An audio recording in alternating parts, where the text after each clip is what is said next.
You're listening to the N2K Space Network.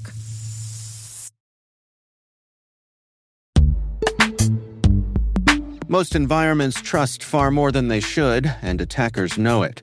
ThreatLocker solves that by enforcing default deny at the point of execution. With ThreatLocker Allow listing, you stop unknown executables cold. With ring fencing, you control how trusted applications behave. And with ThreatLocker DAC, Defense Against Configurations, you get real assurance that your environment is free of misconfigurations and clear visibility into whether you meet compliance standards.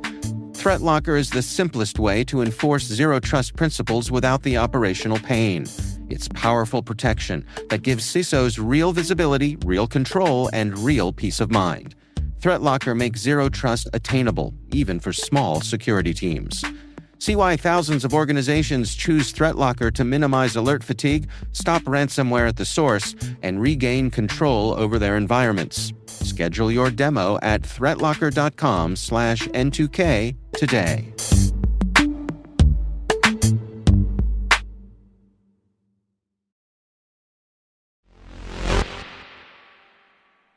Today is January 14th, 2026. I'm Maria Varmazis, and this is T-Minus. T-minus 20 seconds to LOS speed risk. Go for deploy. Roger, roll.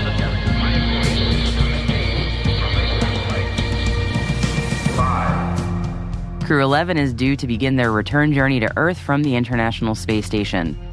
4. Sky-Fi has raised $12.7 million in an oversubscribed Series A funding round. 3. ispace has been selected by JAXA to conduct a study and provide a study on space debris mitigation in lunar orbit and disposal management on the lunar surface. 2. China launched a new batch of internet satellites from the Hainan commercial spacecraft launch site on the southern island province of Hainan on Tuesday.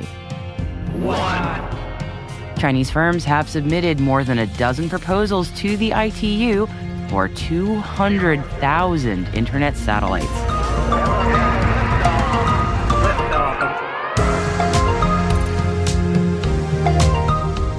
It is Wednesday. Hope you're having a good one. We're going to be discussing the new player entering the lunar helium-3 extraction market later in today's show. But before we get to that, let's dive into today's intelligence briefing, shall we?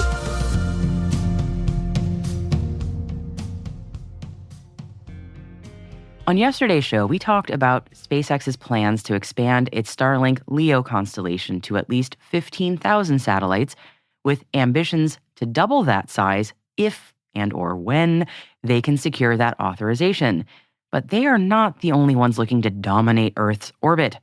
Recent filings indicate that Chinese firms are planning to deploy more than 200,000 internet satellites. Yes, 200,000.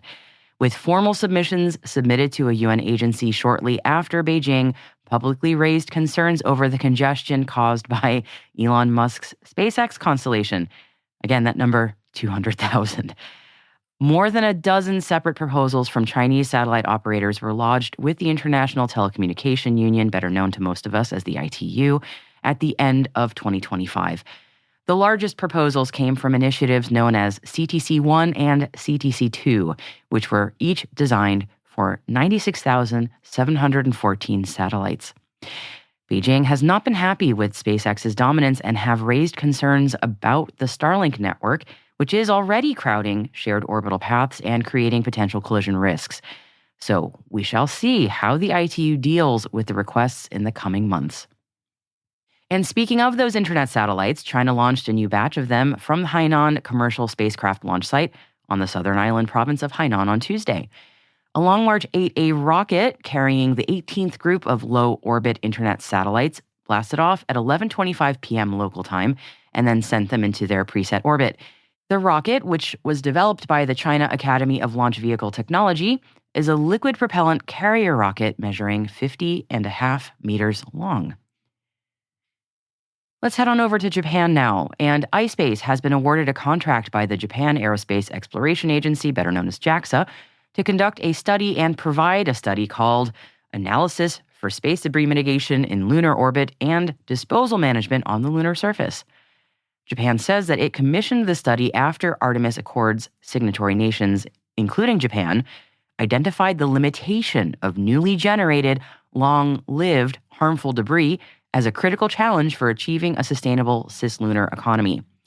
While many space-related agencies and organizations, such as the United Nations Committee on the Peaceful Uses of Outer Space and the Interagency Space Debris Coordination Committee, have established space debris reduction guidelines, these guidelines do not necessarily account for activities on and around the moon.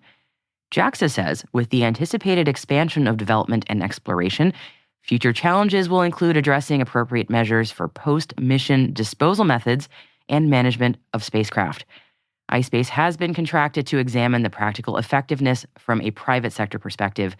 The company will take into consideration issues regarding space debris mitigation in lunar orbit and disposal management on the lunar surface that are currently being discussed by signatory nations of the Artemis Accords and led by Japan/JAXA.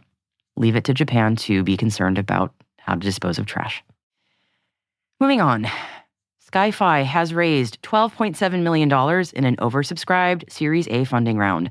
The satellite imagery and analytics company says it will use the investment to accelerate product development and enhance SkyFi's technology, including its platform's user interface and analytical tools. Additionally, the company plans to forge new partnerships with satellite operators to expand its on-demand data offerings and AI-enabled analytic capabilities for leading commercial and government customers worldwide. And a little bit after today's publishing time of 4 p.m. Eastern, Crew 11 will begin their journey back to Earth ahead of schedule. NASA's Mike Finke and Zena Cardman, Kimiya Yui of Japan, and cosmonaut Oleg Platonov are all cutting their planned 6-month mission short by about a month due to a medical concern affecting one of them. Crew 11's Crew Dragon capsule named Endeavour is scheduled to depart the space station on Wednesday at 5:05 p.m. Eastern Time. The hatches between Endeavour and the ISS will close about 90 minutes before that at 3:30 p.m. Eastern Time, a little after our recording time if all goes according to plan. And we will bring you updates on that mission on tomorrow's show. We wish everyone the best.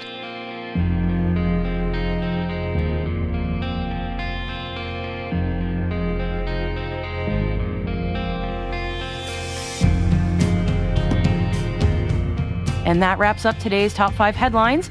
Stay with us to find out more about a new lunar robotic mission that's aimed at extracting helium-3. But before we get to that, N2K senior producer Alice Carruth joins us now with a look at the other stories that are making today's headlines. Alice, what do you have for us? Happy Wednesday, Maria. We've included 2 additional links in today's selected reading section. They cover Intuitive Machines' completed acquisition of Lantera Space Systems, which we had previously covered when it was announced in November of last year. And we've included the latest earnings report from Boeing. A reminder that those links can be found in our show notes, which are available on the podcast platform that you listen to us through, or on our website, space.n2k.com. Just click on today's episode title. Hi there. Whether you have been listening to T-Minus from the very start or whether this is your very first episode tuning in, I want to thank you for listening. And if you like what we're doing here at T-Minus, your support will help us grow and bring you more of the insights and guest interviews that you enjoy. So if you could take a moment and leave us a 5-star rating and short review in whatever podcast app you use, I would appreciate it so much. Tell us about your favorite recent interview that you found really fascinating, like when I just spoke with John Serafini, the CEO of Hawkeye 360, about their latest Series E funding round. Stuff like that really does help us grow. And I wouldn't be much of a podcast host if I didn't drop an obligatory like and subscribe now and then after all, so please do. And thank you.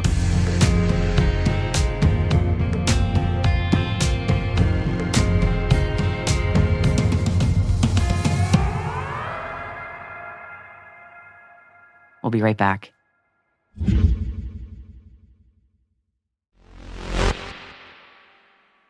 Welcome back. For decades, helium-3 has lived in the someday column of space energy. We do talk about it a lot here on T-Minus, as many organizations that we've talked to have helium-3 on the moon in its sights as an aspirational goal for one-day lunar mining. And you may or may not know, but helium-3 is a rare isotope on Earth, but it is baked into the moon's soil by billions of years of solar wind. And as, again, many of you probably know, helium-3 is seen as a bit of a holy grail solution for a lot of our Terran energy needs. Helium-3 has long been pitched as a clean fusion fuel with big benefits because it has no primary radioactive waste, it has a high energy output, and it has potential uses that range from power generation, of course, to national security and medical imaging. Now, whether or not fusion is truly ready for prime time right now is still an open question. But the timing of the interest in helium-3 and fusion is converging. Right now, fusion investment is accelerating, and as we all know, lunar missions are certainly also accelerating. So you put the two together, and suddenly the idea of prospecting the moon for energy isn't so far-fetched, is it? So it feels almost logical to read an announcement from an established energy and space company that they're going to go for it. And that company would be Black Moon Energy.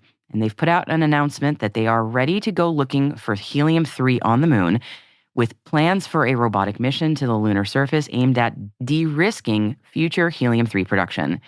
And the company is working with both NASA JPL and Caltech on mission systems and instrumentation, with its first mission being a year-long expedition just for gathering decision-grade data, not for hauling material back. That step comes later. No word yet on the timing. That is the key question, isn't it?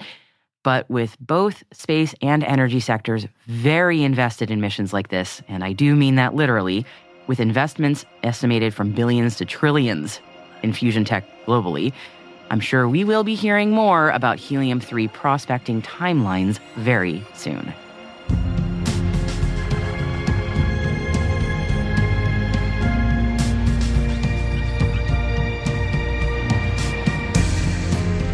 And that's T-Minus, brought to you by N2K Cyberwire. We'd love to know what you think of our podcast.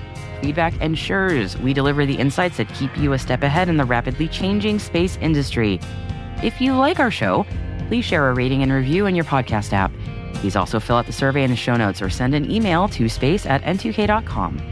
We're proud that N2K Cyberwire is part of the daily routine of the most influential leaders and operators in the public and private sector, from the Fortune 500 to many of the world's preeminent intelligence and law enforcement agencies. N2K helps space and cybersecurity professionals grow, learn, and stay informed. As the nexus for discovery and connection, we bring you the people, the technology, and the ideas shaping the future of secure innovation. Learn how at n2k.com. N2K's senior producer is Alice Carruth. Our producer is Liz Stokes. We are mixed by Elliot Peltzman and Trey Hester, with original music by Elliot Peltzman. Our executive producer is Jennifer Iben. Peter Kilby is our publisher, and I'm your host, Maria Varmazes. Thank you for listening. We'll see you tomorrow.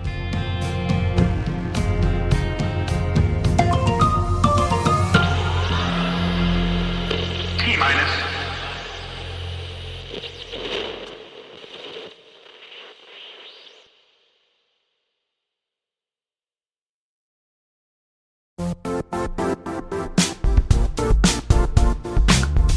If you only attend one cybersecurity conference this year, make it RSAC 2026. It's happening March 23rd through the 26th in San Francisco, bringing together the global security community for 4 days of expert insights, hands-on learning, and real innovation.